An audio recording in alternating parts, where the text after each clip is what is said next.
सुप्रभात बच्चों। आज 1 दिसंबर 2020 है और आज हिंदी की आपकी वर्कशीट नंबर 19 आई है। बच्चों, आज हम एक नया पाठ शुरू करेंगे। जैसा कि आप इस तस्वीर में देख सकते हैं, ये एक गीत है जिसका नाम है साथी हाथ बढ़ाना। इस गीत को लिखा है गीतकार साहिर लुधियानवी ने। चलिए गीत शुरू करते हैं। प्यारे बच्चों, कार्यपत्रक संख्या 19 जब आप हिंदी की कॉपी में करेंगे तो करते समय कार्यपत्रक संख्या और दिनांक लिखना ना भूलें। साथ में अपना नाम और आपकी कक्षा अध्यापक का नाम अवश्य लिखें। बच्चों, आपकी वसंत में से ये पाठ लिया गया है, पाठ 7, जिसका नाम है साथी हाथ बढ़ाना। प्यारे बच्चों, आज से हम जो पाठ पढ़ने जा रहे हैं आपकी पाठ्य पुस्तक से लिया गया, जैसे कि मैंने आपको अभी बताया, और इसके गीतकार का नाम भी अभी मैंने आपको बताया, साहिर लुधियानवी जी है। इस गीत में हमें मिलकर काम करने के महत्व के बारे में बताया गया है। साहिर लुधियानवी जी कहते हैं कि हमें मिलकर काम करना चाहिए और एक दूसरे का साथ देना चाहिए। इससे हमारा काम आसान हो जाता है। आइए पाठ को पढ़कर जानें कि वे और क्या क्या इस गीत के माध्यम से कहना चाहते हैं।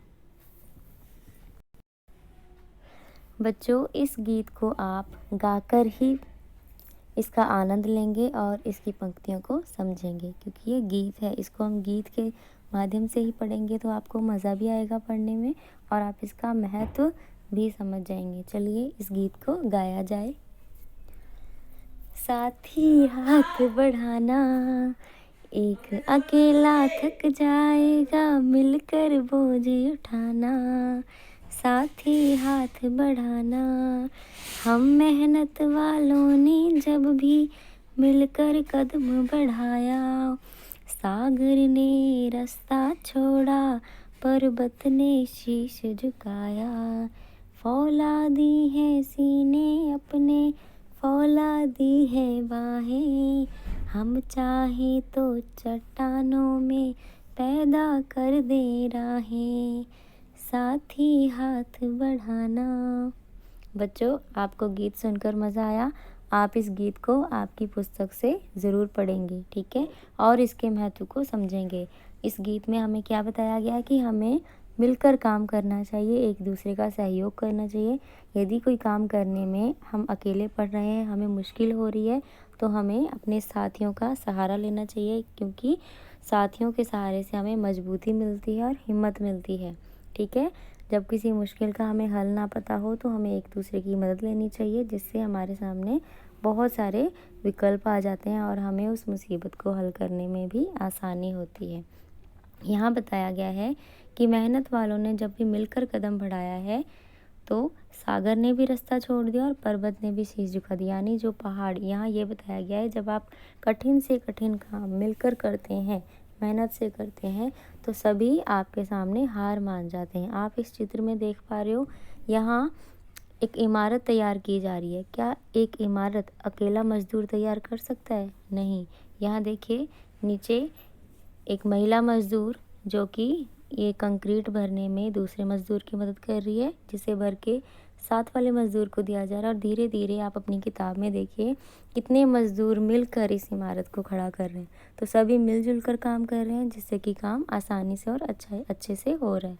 तो इससे आपको बताया गया है कोई भी काम कितना भी मुश्किल क्यों ना हो, जब आप मिलकर करते हो तो सारी मुसीबत उसके सामने अपना शीश झुका देती है।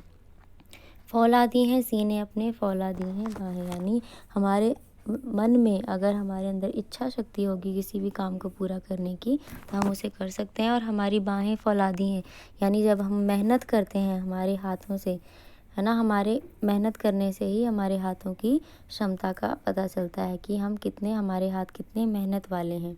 हम चाहे तो चट्टानों में पैदा कर दें राहें। मिलजुल कर मेहनत करने से हर एक चट्टान भी टूट जाती है, ठीक है, बड़ी से बड़ी मुसीबत भी हल हो जाती है। आशा है आपको कविता गीत समझ आया होगा। आइए इसके प्रश्नोत्तर पर चर्चा करते हैं। पहला प्रश्न देखिए, एक अकेला थक जाएगा, मिलकर बोझ उठाना। आप अपने घर में इस बात का ध्यान कैसे रख सकते हैं? आप इस बात का ध्यान कैसे रख सकते हैं? अपने घर के छोटे मोटे कामों में अपने माता पिता की मदद करके, ठीक है। दूसरा प्रश्न देखिए, गीत में सीने और बाहों को फौलादी क्यों कहा है? क्योंकि इससे हमें अपनी मजबूती, हमें अपनी शक्ति का पता चलता है। और बाहों से हमारी हिम्मत करने की, मेहनत करने की क्षमता का पता चलता है कि हमारे ये हाथ कितने मेहनत वाले हैं। तीसरा प्रश्न देखेंगे, इस गीत में पर्वत, शीश और रास्ता जैसे शब्दों के प्रयोग हुए हैं। इन शब्दों के प्रचलित रूप लिखिए।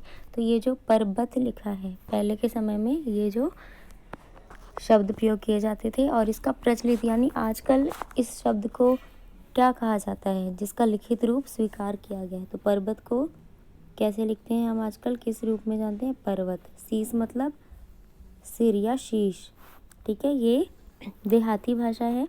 रास्ता मतलब रास्ता। चलिए चौथा प्रश्न देखिए, सागर ने रास्ता छोड़ा, पर्वत ने शीश झुकाया। गीतकार साहिर जी ने ऐसा क्यों कहा है? क्योंकि जब बड़ी से बड़ी मुसीबत का हल हम मिलजुल कर निकालते हैं, मिलकर उसका सामना करते हैं, तो सारी मुसीबतों का हल हमें मिल जाता है। पांचवा प्रश्न है, आप अपने घर में किस प्रकार एक दूसरे की मदद करते हैं? इस प्रश्न का उत्तर आप स्वयं करेंगे कि आप अपने घर में कौन कौन से कामों में मदद करवाते हो। कोई भी छोटा से छोटा काम, चाहे वो लड़की हो चाहे लड़का हो, आप इसमें लिखेंगे कि मैं अपने घर में ये काम करवाने में मदद करता हूँ। जिन प्रश्नोत्तरों पर हमने चर्चा की यहाँ इस प्रकार हैं। सभी बच्चे सुंदर सुंदर लिखाई में अपनी कॉपी में करेंगे। हाँ, तो आप पहले प्रश्न का उत्तर देखिए, हम कैसे ध्यान रख सकते हैं इस बात का। तो देखिए, अपने घर में छोटे बड़े कामों में माता पिता का हाथ बटाकर, ठीक है। दूसरा था, सीना और बाजुओं को फौलादी क्यों कहा है? क्योंकि सीना मनुष्य की शक्ति को दिखाता है और बाजुओं से मेहनत करने की क्षमता का पता चलता है। तीसरा प्रश्न, पर्वत को क्या कहा जाता है? पर्वत और पहाड़। शीश को शीश और सिर। रास्ता रास्ता और राह। चौथा प्रश्न देखिए, सागर ने रास्ता छोड़ा, पर्वत ने शीश झुकाया, ऐसा क्यों कहा गया? क्योंकि जब सभी साथ मिलकर किसी काम को करते हैं तो बड़ी सी बड़ी मुसीबत भी हल हो जाती है। मुसीबत में बेटा यहाँ बड़ी की मात्रा आएगी, ठीक है। मुसीबत भी हल हो जाती है और जो मुश्किल है वो हार मान जाती है। तो आप इन प्रश्नों का उत्तर करके अपनी कॉपी में करेंगे। आशा है आपको कार्यपत्रक का ये जो गीत है समझ आया होगा। सभी बच्चे अपनी किताब से इस गीत को पढ़ेंगे, ठीक है। धन्यवाद बच्चों।